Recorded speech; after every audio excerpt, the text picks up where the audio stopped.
لا إله إلا الله الله Deuxièmement, لا إله إلا séjour à Bouljad. الله ربي لا إله إلا الله Et Sidi Sultan l'Ibrzen, rien qu'Allah et Sidi Ben Daoud. Ces paroles que m'adressait un musulman à mon entrée à Bouljad résument l'état de la ville. Sidi Ben Daoud y est seul maître et seigneur absolu. Son pouvoir est une autorité spirituelle qui devient, quand il lui plaît, une puissance temporelle, par le prix qu'attachent les tribus voisines à ses bénédictions. Cette souveraineté s'étend à la ronde à environ 2 journées de marche. De tous les points situés dans ce rayon, on accourt sans cesse à Bouljad apporter une foule de présents. La ville est toujours remplie de pèlerins. Ils viennent chercher la bénédiction du saint et gagnent, en échange de cadeaux, les grâces attachées à ses prières. C'est surtout le jeudi, jour de marché, que les fidèles sont nombreux. La semaine dernière, les offrandes, en blé seulement, se montaient à 200 charges de chameaux. La précédente, à 400. De plus, il y avait eu de grands dons d'argent, de bétail, de chevaux. Ce ne sont pas seulement les particuliers qui remplissent ces pieux devoirs. Chaque année, les tribus environnantes arrivent les unes après les autres, fraction par fraction, recevoir en masse la bénédiction du Cid et lui présenter leur tribu. Cette redevance régulière lui est servie par toutes les tribus du Tadla, presque tous les Shaouya, quelques fractions des Aïtsri, une petite portion des Ishraq. بيد الشيخ العمري أوحي Quelle est la source de ce prestige? لا كل Sidi Ben Daoud n'est point un chef d'ordre religieux, et n'est point non plus un shérif, petit-fils de Mahomet. Mais son origine n'en est pas moins auguste. Il descend du khalife Omar ibn al-Khattab. Ses ancêtres, établis depuis 3 siècles et demi au Maroc, y acquirent vite, autant par leur vertu que par leur sainte et illustre naissance, la vénération et la puissance dont nous voyons Sidi Ben Daoud jouir aujourd'hui. D'ailleurs, point d'ordre, point de Juan, point de prière particulière. Il n'y a ici que le chef d'une grande et sainte famille, le rejeton d'une longue lignée de bienheureux, objet des grâces spéciales du ciel accordées aux prières de ses ancêtres. On honore en lui un sens sacré. On a foi en sa bénédiction qui, en ce monde, fertilise la terre et fait prospérer les troupeaux, et dans l'autre vie, ouvre aux hommes les portes du paradis et leur assure, au jour du jugement dernier, l'intercession d'Omar et de tous les saints ses descendants. بيد الشيخ العمري Voici la généalogie de Sidi Ben Daoud, depuis l'époque à laquelle sa maison s'est établie au Maroc. Sidi Hammou, c'est lui qui vient d'Orient, dans ces pays. Sidi Zari ben Sidi Hammou. Sidi Bel Qasim ben Sidi Zari. Il habitait Qsbat Tadla, où se trouve son mausolée. Sidi Mohammed Shirgi ben Sidi Bel Qasim. C'est lui qui fonda la ville de Bouljad, à l'emplacement de laquelle ne s'élevaient alors que des bois. Sidi Abdel Qadir ben Sidi Mohammed Shirgi. Sidi Abdel Qadir ben Sidi Abdel Qadir. Sidi al-Mati ben Sidi Abdel Qadir. Sidi Saleh ben Sidi al-Mati. Sidi al-Mati ben Sidi Saleh. Sidi al-Arabi ben Sidi al-Mati. Sidi Ben Daoud ben Sidi al-Arabi. Depuis la fondation de Bouljad par Sidi Mohammed Shirgi, cette ville n'a pas cessé d'être la résidence de ses descendants. Note de l'auteur. Voici ce qu'écrivit Ali Bey en 1804 au sujet de la puissance de la Zaouïa de Bouljad et de Sidi al-Arabi, qui en était alors le chef. Je parlerai ici des 2 plus grands saints qui existent maintenant dans l'Empire du Maroc. L'un est Sidi Ali ibn Ahmed, qui réside à Ouzan, et l'autre, qui se nomme Sidi al-Arabi ibn al-Mati, demeure à Tadla. Ces 2 saints décident presque du sort de l'Empire, presque l'on croit que ce sont eux qui attirent les bénédictions du ciel sur le pays. Dans les districts où ils habitent, il n'y a ni pacha, ni caïd, ni gouverneur du sultan, et on n'y paie aucune espèce de tribut. Le peuple est entièrement gouverné par ces 2 saints personnages, sous une espèce de théocratie et dans une sorte d'indépendance. La vénération dont jouissent ces personnages est si grande que lorsqu'il visite les provinces, les gouverneurs prennent leurs ordres et leurs conseils. Je n'ai pas vu Sidi Al-Arbi, qui était à Tadla, mais je connais un de ses neveux qui est venu me voir en son nom. Elle est fort rouge et tellement gros que sa respiration est fatigante. On assure que Sidi Al-Arbi est encore plus grand et plus gras. On voit que les jeûnes et les macérations sont loin de porter atteinte à la vigueur et à la santé de nos seins. Malgré sa grosseur, on ajoute que Sidi Al-Arbi monte légèrement à cheval et qu'il tire très bien à un coup de fusil, ce qui est une nouvelle faveur de la divinité. Malheureusement, quelques discussions se sont élevées entre lui et le sultan Moulay Slimane. Ce dernier ayant fait construire une mosquée dans le territoire de Tadla, ayant sans doute manqué à certains égards, Sidi Al-Arbi crut devoir la convertir en écurie. Moulay Slimane fit alors présent de 1000 ducats à Sidi Al-Arbi pour l'apaiser. Le vénérable saint envoya en échange 1000 moutons au sultan. Il faut espérer que cet acte de repentir gagnera la miséricorde de Dieu par la recommandation du saint. Voyage d'Ali Bey à l'Abbassie en Afrique et en Asie pendant les années 1803, 1804, 1805, 1806 et 1807. Tome 1, chapitre 15. Fin de note. Sidi Ben Daoud Ben Sidi Al-Arbi, leur chef actuel, a près de 90 ans. Malgré son grand âge, il jouit de la plénitude de ses facultés. C'est un beau vieillard au visage pâle, à la longue barbe blanche. Ses traits ont une rare expression de douceur et de bonté. Il marche avec difficulté, mais circule chaque jour sur sa mule. Quelle que soit la maison où il se trouve, les abords en sont toujours entourés de plus de 100 individus accroupis au pied des murs, attendant le moment de sa sortie pour baiser son étrier ou le pont de son haïk. Il est non seulement vénéré, mais profondément aimé. Chacun vante sa justice, sa bonté, sa charité. La famille de Sidi Ben Daoud est nombreuse. Elle a, me dit-on, au moins 30 enfants, tant de ses femmes que de ses esclaves. L'aîné de ses fils s'appelle Sidi Al-Hajj Al-Arbi. Il est en ce moment auprès du sultan. Le second est Sidi Omar, homme de 55 à 60 ans. Ce dernier passe pour très intelligent et fort instruit. Outre ses descendants directs, il a un grand nombre de frères, de neveux. La ville entière n'est peuplée, à part les juifs et quelques artisans, que des parents proches ou éloignés du Cid, de leurs esclaves et de leurs serviteurs.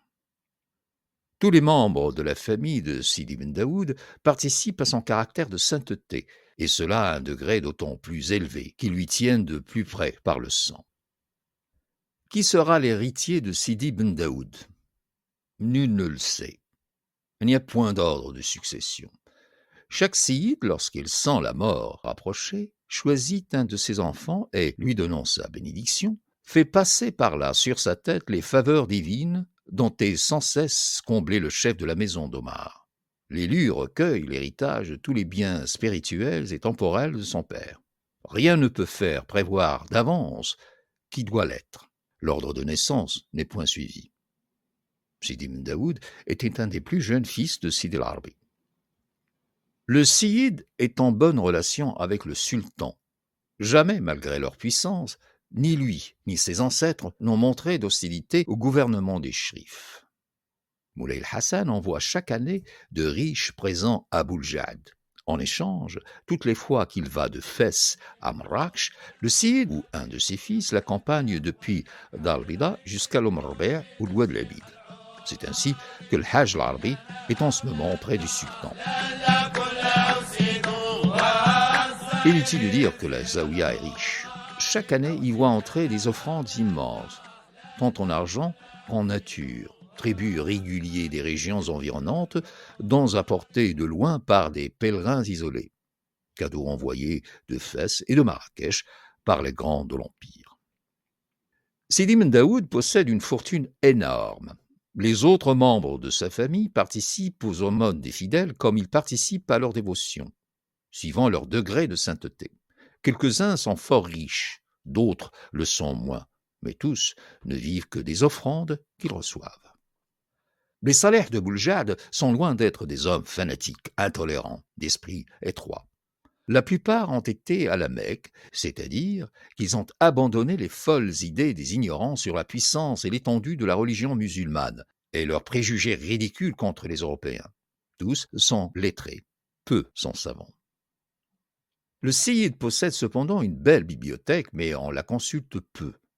Les saints profitent des biens que Dieu leur a donnés pour passer leur existence dans les douceurs des plaisirs licites. Au reste, le Seigneur les bénit en toutes choses. Nulle part je n'ai vu les mulâtres aussi nombreux qu'à Bouljad. La position de Bouljad au milieu des ondulations d'une immense plaine pierreuse et blanche est triste. Il y a peu d'eau, peu de jardins. Sans son importance comme centre religieux, sans le caractère que lui donnent ses mosquées, ses grandes roubbas et les riches demeures de ses saleh, ce lieu ne mériterait pas le nom de ville. Il n'a guère plus de 1700 habitants, dont 200 Israélites. La cité est étendue, eu égard à sa population, mais les maisons y sont clairsemées et entremêlées. À l'ouest, de jardins, à l'est, de terrains vagues et d'énormes monceaux d'ordures. Les demeures riches, celles des fils et des proches parents du Seyyid, sont bâties en pierre grossièrement cimentée, avec portail, arcades, pourtours de fenêtres en briques. Peu sont blanchis extérieurement. À l'intérieur, ils sont ornés comme les maisons de Fès, carrelage sur le sol, vitres aux fenêtres, plafond de poutrelles peintes. Mihrab. Note de l'auteur.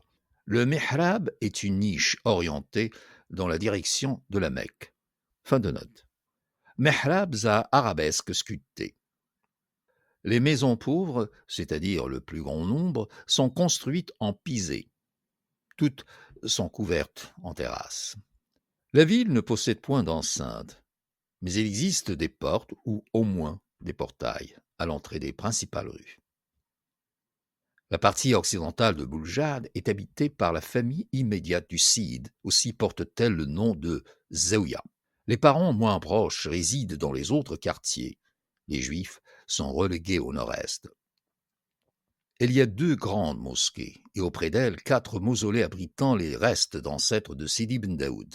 Ce sont des tours carrées, hautes et massives, couronnées de toits, de tuiles vertes.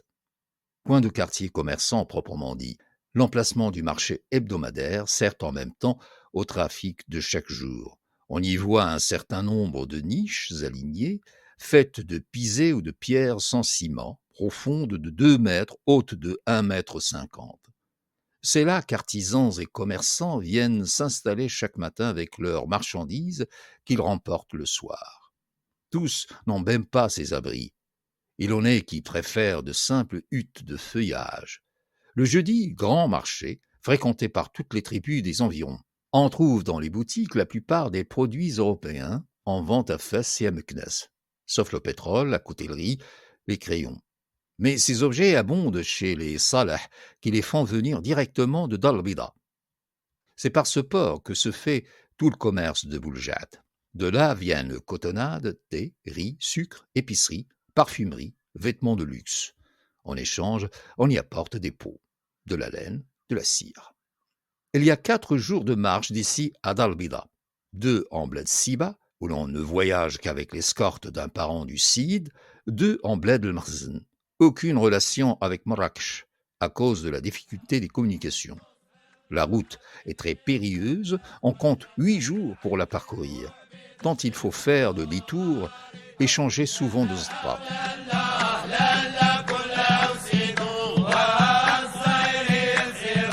Bouljad, quoique traversée par un ruisseau, est mal pourvue d'eau.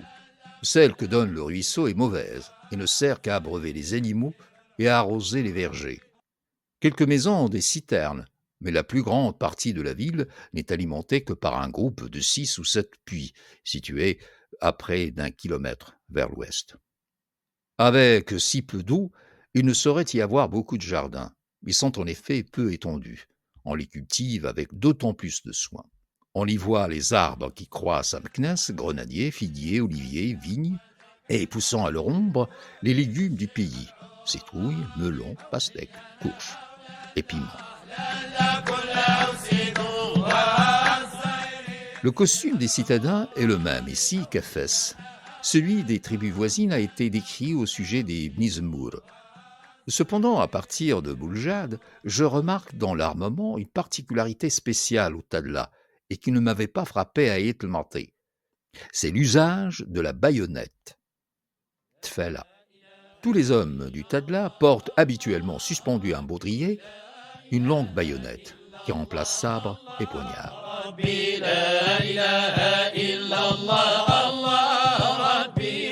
Note de la rédaction. L'auteur, comme il a été dit dans la préface, avait rédigé peu avant la publication de son ouvrage 3 appendices manuscrits dont les 2 premiers ont fait l'objet de 2 podcasts. Le 3e, qui ne fut pas publié du vivant de l'auteur, de peur de nuire au protagoniste, relate les circonstances dans lesquelles de Foucault fait connaissance avec la Zaouïa et ses leaders, qui seront une source d'inspiration pour lui quelques années plus tard. Il me fera découvrir un côté inédit de la confrérie et son leadership. Retour au manuscrit posthume. Mes relations avec les marabouts de Bouljad. J'ai eu des relations avec plusieurs membres de la famille de Sidi bin Daoud. Je les ai eus dans mon ouvrage parce que si la connaissance en était parvenue au sultan, cela aurait créé des dangers à mes amis de Bouljad. À toi, mon cher François, petit cousin de l'auteur, je vais les raconter. J'arrivais à Bouljad escorté par un petit-fils de Sidi bin Daoud. Le Cid m'avait envoyé ce protecteur distingué après avoir reçu une lettre d'un grand seigneur de Fès, son ami, le Hadj Taïb Gessous. Pour faire honneur jusqu'au bout à cette recommandation, il me donna audience dès mon arrivée dans sa ville. Mardoché et moi fûmes reçus et interrogés séparément. Nous nous présentâmes comme 2 rabbins de Jérusalem établis depuis 7 ans à Alger. À peine sortis de la demeure du Cid, nous vîmes un musulman, assis au milieu d'un groupe, nous faire signe d'approcher. Celui qui nous appelait était le second fils de Sidi ibn Daoud, Sidi Omar. Il nous introduisit chez lui et se mit à poser des questions sur l'Algérie.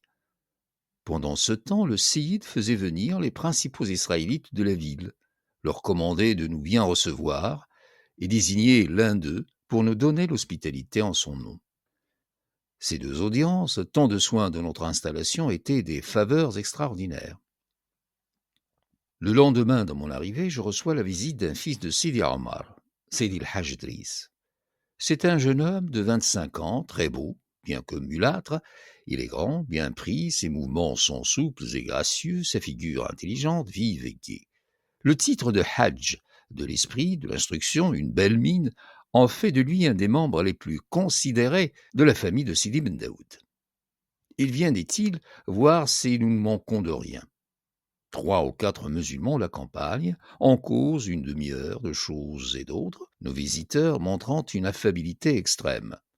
En nous quittant, Sidi Idriss demande si nous avons vu les rabbins de Bouljad.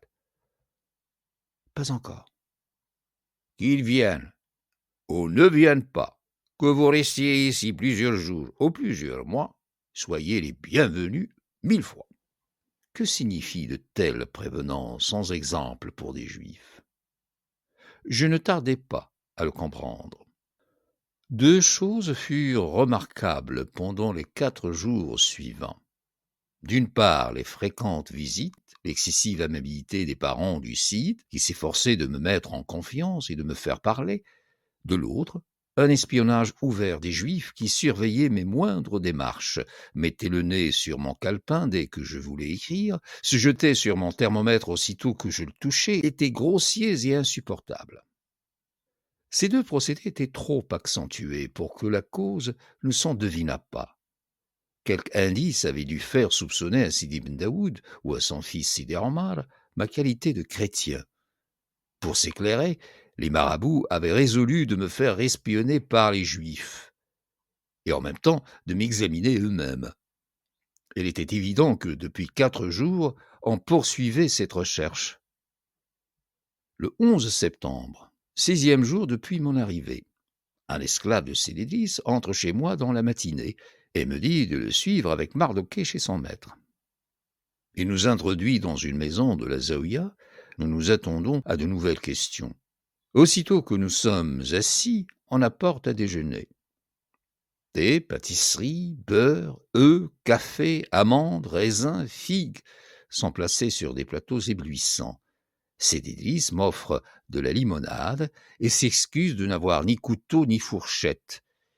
Il mange avec nous, ce qui est une faveur inouïe, et faisant beaucoup de frais, nous raconte qu'il connaît Tunis, Alger, Bonn, Bougie, Félieville, Oran, qu'il a visité en revenant de la Mecque. Au bout de 2 heures, nous sommes congédiés et un esclave le reconduit à notre domicile. Mes relations deviennent de jour en jour plus intimes avec Sédélis et son père. Le 13 à midi, je suis appelé avec Mardochée chez le premier. Un déjeuner nous attend encore. Sédélis le partage avec nous.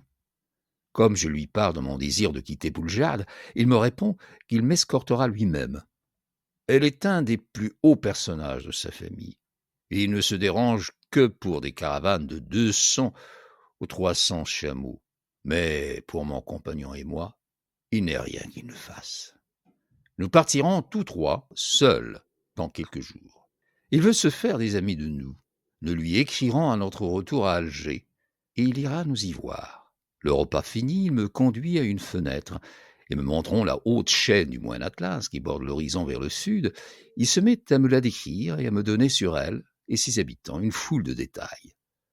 Pour que je jouisse mieux de ce beau spectacle, il me fait apporter une chaise et une lunette d'approche. Il est inadmissible que tant de caresses soient désintéressées. Où Sédélis et son père veulent-ils en venir? Je ne sais. Cependant, on m'a promis de m'escorter à mon départ de Bouljad. Il faut cultiver cette bonne intention. Le lendemain, 14, Sédélis nous fait chercher vers le soir pour dîner avec lui sur sa terrasse. Dans la conversation, il répète qu'il voudrait aller à Alger et de là sur le continent des chrétiens. Serait-ce possible? Rien n'est plus facile, lui dis-je. Le ministre de France à Tanger le fera parvenir à Alger où je serai tout à son service. Et lui-même, amènerait-il un chrétien à Bouljad?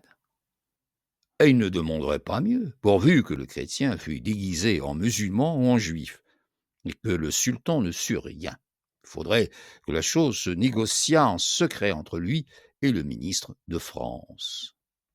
En ce cas, ajoute Mardochée, les autorités françaises lui feront le meilleur accueil, car ils seront aises d'envoyer des Français reconnaître Bouljad, que n'a jamais vu aucun chrétien. Sédélis répond en souriant que des chrétiens l'ont visité. Sous le costume musulman? Non, sous le costume juif. On ignorait qui ils étaient, mais nous les avons reconnus. Le lendemain matin, nouvelle visite à Sédélis. L'entretien devient tout à fait intime. Après ce qu'il nous a dit hier, s'engagerait-il, dans une lettre au ministre de France, à accueillir et protéger tout Français dans sa ville? Volontiers, dit-il. Il est prêt à faire une visite au même fonctionnaire pour l'assurer de sa bonne volonté envers la France. Le même jour, nous sommes appelés chez Sidi Ben Daoud. On nous introduit dans une belle salle où 7-8 marabouts de la famille du Sidi sont assis autour de lui, sur des tapis. On nous fait asseoir et de petites négresses de 8 à 10 ans nous apportent des tasses de thé et des palmères. Lorsque nous avons joui pendant une demi-heure de la vue du saint, on nous congédie avec des paroles bienveillantes et lui-même nous dit « Que Dieu vous aide ».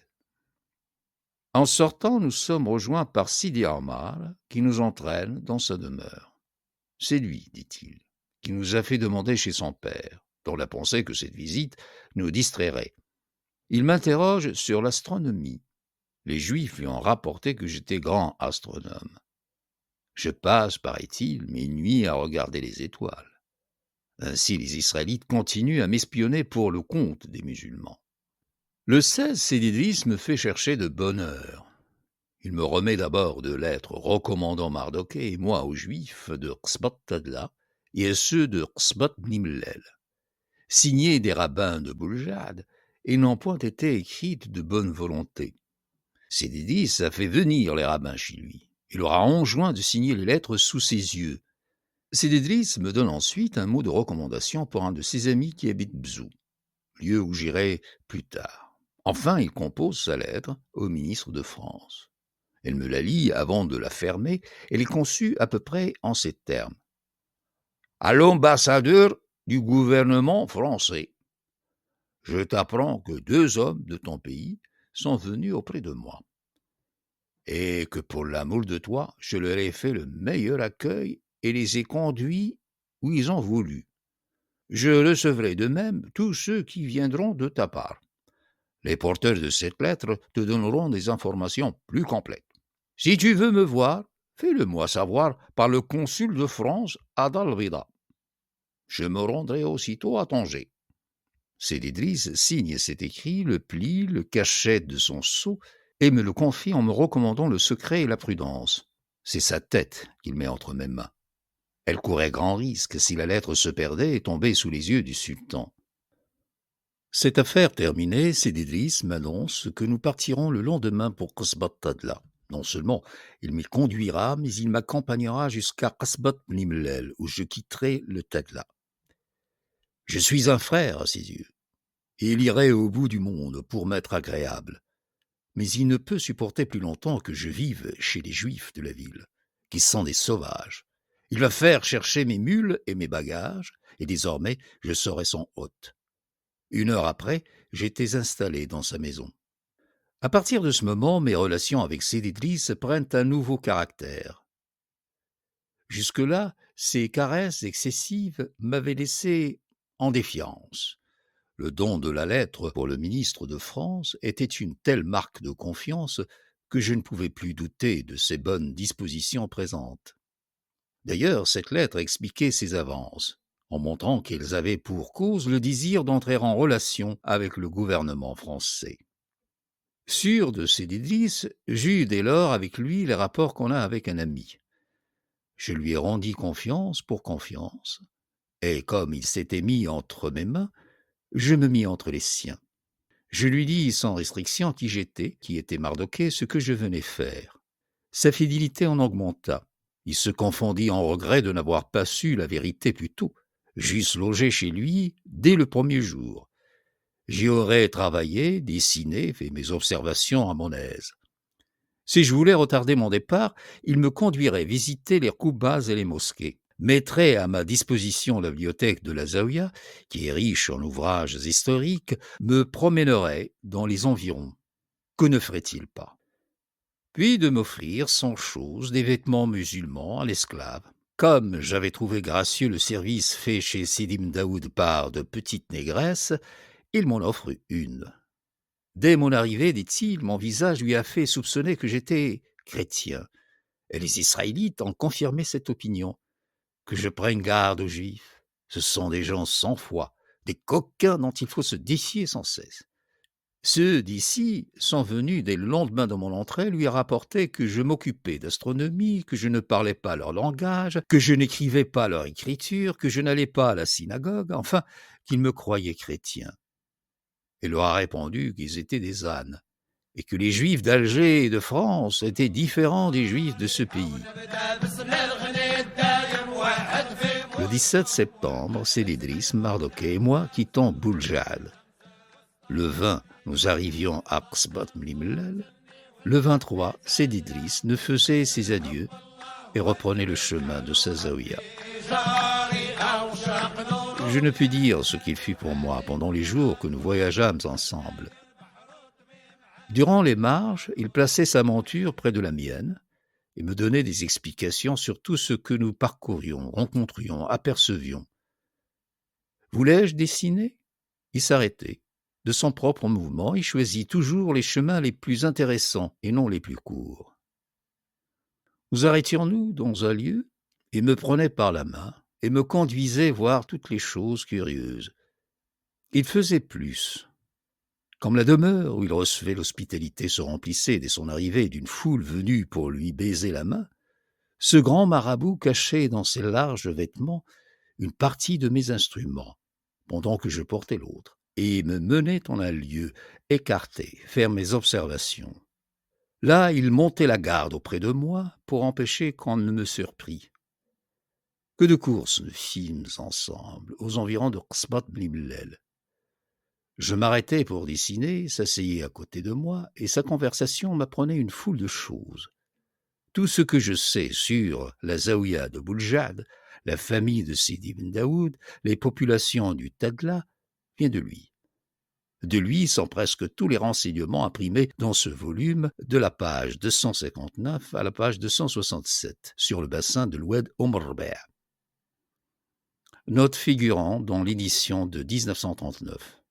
Les pages 259 à 267 de l'édition de 1888 figurent dans la partie de renseignements techniques qui n'a pas été reproduite dans la présente édition. Fin de note. Lui encore dicta ce qu'on lit de la page 68 à la page 71 sur la campagne du sultan dont le Tadla en 1883. Il avait suivi l'expédition de Marrakech à Merselbioud comme représentant de Sidi Ben Daoud auprès de Moulay Hassan. Au sujet des relations de sa famille avec le sultan, il me dit « Nous ne le craignons pas, mais il ne nous craint pas. Il ne peut pas nous faire de mal, et nous ne pouvons lui en faire. » Lui ayant demandé si Moulay Hassan était aimé, non. Mais les cupides et avares. C'était mot pour mot ce qu'on m'avait dit à Fès. Sidi Idriss me promet d'aller me voir à Alger, en France, et m'engage à retourner plus tard à Bouljad. Que j'y revienne en turc, je m'installerai chez lui, nous y passerons de bonnes semaines, et je voyagerai tant que je voudrai. Il me recommande la lettre qu'il m'a confiée. Si le sultan en avait connaissance, il me ferait couper la langue et la main. Je lui demande si son père, Sidi Omar, sait qu'il l'a écrite. Oui, c'est Sidi Omar qui l'a inspirée. Et c'est lui qui a dit à son fils de se conduire avec moi, comme il l'a fait. Mais le secret est resté entre Sidi Omar et Sidi Idriss. Ils ne s'en sont point ouverts à Sidi Ben Daoud, parce qu'il est un peu vieux. Que ce pays serait riche si les Français le gouvernaient, me dit sans cesse mon compagnon, en contemplant les fertiles plaines qui s'étendent à nos pieds. Si les Français viennent ici, me feront-ils caïd? Ajoute-t-il une fois. La croyance à une prochaine invasion des Français fut la cause de l'accueil que je trouvai à Bouljad. Les marabouts me reçurent bien parce qu'ils me prirent pour un espion. Dans la plus grande partie du Maroc, on pense qu'avant peu, la France s'emparera de l'empire de Moulay Hassan. On se prépare à cet événement, et les grands cherchent dès à présent à s'assurer notre faveur. La caresse dont me combla la famille de Sidi Ben Daoud, la lettre dont on me chargea, sont une preuve de l'état des esprits chez les plus hauts personnages du Maroc. Cette domination française à laquelle on s'attend, la redoute-t-on? Les grands seigneurs, les populations commerçantes, les groupes opprimés par le sultan ou par de puissants voisins la recevraient sans déplaisir. Elle représente pour eux un accroissement de richesse, l'établissement de chemins de fer, chose très souhaitée, la paix, la sécurité. Enfin, un gouvernement régulier et protecteur. Qu'atteint-il de mes relations avec les marabouts, de leurs lettres? Sidi Idriss m'avait laissé à Qsbat Blibellel chez un ami qui me fit parvenir à Ouawizert. De là, je continuai mon voyage. N'ayant pas été à Bzou, je ne remis pas le billet de recommandation qu'on m'avait donné pour cette ville. Il resta entre mes mains et me fut utile dans le Sahara, à Tata, où je trouvai un rameau de la famille de Sidi Ben Daoud. J'ai placé ce billet à la fin de ce volume. La lettre destinée au ministre de France demeura dans mon calepin jusqu'à mon arrivée à Mogador, en janvier 1884. De cette ville, je l'envoyai à M. Monfray, premier secrétaire de la légation de Tanger, en le priant de la remettre au ministre.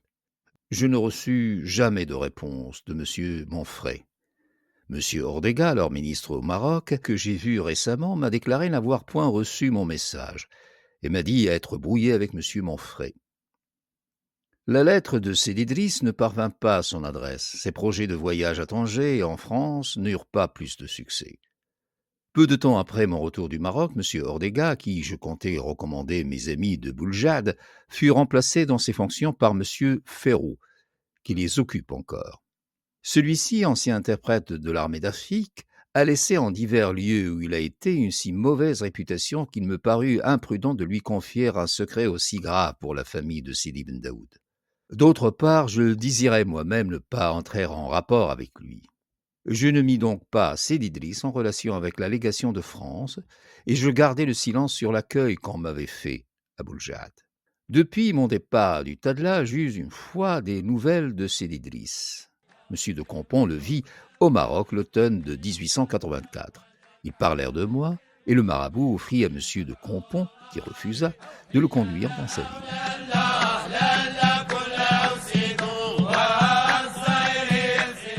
Mardoquet ne sut jamais que j'avais découvert à Sidi Driss ma qualité de chrétien et le but de mon voyage. Une haine instinctive plutôt qu'une prudence raisonnée le tenait en défiance contre tout musulman. Il se serait cru perdu s'il m'avait cru capable de me confier à un mahométan. Je ne révélai qui j'étais et ce que je faisais qu'à 4 personnes au Maroc. M. Samuel Ben Simoun, israélite de Fès, le Hajj Borhim, musulman de Tissint, qui fut pour moi un véritable ami, Sidi Driss et un juif de Debdou. Aux 2 Israélites, Mardoquet et moi fîmes la confidence ensemble, d'un commun accord. Aux 2 musulmans, je la fis seul, et Mardoquet l'ignora toujours. Tous les 4 gardèrent mon secret avec religion, me rendirent 1000 services. Il ne me reste qu'à me féliciter de m'être confié à eux et à leur conserver une vive reconnaissance. Ici finit la note posthume de Charles de Foucault. Dans sa biographie de l'auteur, René Bazin ajoute ces lignes. 11 ans plus tard, Charles de Foucault, devenu prêtre et voyageant dans le Sahara, devait recevoir à sa grande surprise la lettre suivante, signée du jeune marabout devenu chef de la Zaouïa. Casablanca, le 16 août 1904. Je désire énormément avoir quelques nouvelles de votre part, car il y a longtemps que je ne suis pas au courant de vos bonnes nouvelles, chose qui m'intéresse beaucoup. Dernièrement, j'ai demandé sur vous, monsieur le consul de France, d'ici. Il m'a dit que vous vous trouvez à Jérusalem, dans la Terre Sainte, à l'honnête service de Dieu, et que vous avez sacrifié votre temps à l'Éternel. Je vous félicite, et je suis bien certain que le monde ne vous intéresse plus, chose qui est l'essentiel, à présent et à l'avenir. Veuillez avoir la bonté d'écrire à monsieur l'ambassadeur de France, à Tanger, pour lui montrer mon travail et mes efforts avec vous pendant votre séjour ici. Pour que monsieur l'ambassadeur écrive à monsieur le consul de France pour qu'il lui montre ma fidélité avec vous. Je vous remercie infiniment d'avance, en félicitant de nouveau le bon métier que vous obtenez. Votre serviteur dévoué pour toujours, le Hajj Driss Cherkaoui, Bouljad, que j'étais avec vous dans le voyage de Kabil Tedla. Fin de la lettre. La lettre avait été adressée à l'officier Foucault et remise à Alger au commandant Lacroix, qui avait complété l'adresse. Note de la rédaction. Sidi Driss ne sera jamais chef de la Zaouïa de Bouljad. Son grand-père, Sidi Ben Daoud, mort en 1889, ne désigna aucun successeur parmi ses 21 fils. C'est le sultan Moulay el-Hassan qui en désignera un, en la personne de l'aîné El-Hajj Larbi. Celui-ci régnera en laissant le souci de la gestion quotidienne à son frère Omar. Quant à Sidi Driss, il finira par obtenir un poste de conseiller au consulat de France à Casablanca en 1904, 3 ans après que la Zaouïa aura été scindée en 2 branches, à l'instigation du sultan Abdelaziz. Voir à ce sujet la Zaouïa Cherkaoui à création et évolution. Ouvrage en arabe par Abdelaziz Fadili. Fin de note.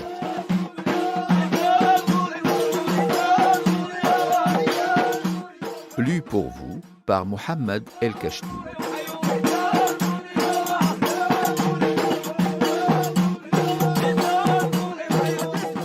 Dans le prochain épisode, on fera le voyage de Bouljad à Qasbat Bni Mellal en passant par Qasbat Tadla, au seuil du versant est du Moyen Atlas, au milieu d'une prospérité verdoyante perturbée de temps à autre par des campagnes du Marzen, si ce n'est par des guerres intestines.